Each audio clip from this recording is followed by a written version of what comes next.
Today, a group of shareholders of Bakelektroqaynaq company held a press conference at which they accused the owners and management of Baku Steel Company of flagrant violation of the rights of shareholders. The final nail in the coffin was a 5-minute general meeting of shareholders on June 27th.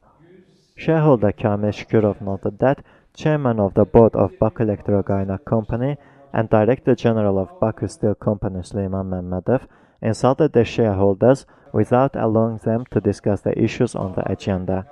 We view it as a pressure on the holders of small shares in order to force them to sell their shares, said Shukurov, who has worked for 20 years for this company.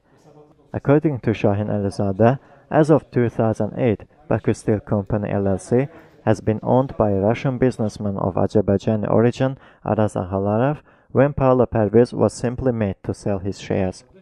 Shareholders have repeatedly appealed to Agalarov with the requirement to stop illegal activities.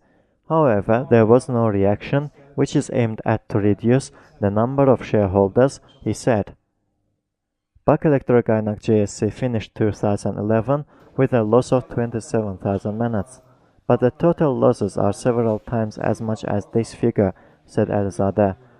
Over 98% of the shares of Bakelektroqaynaq company belong to Baku Steel Company, most of which was acquired through investment competition in 1998.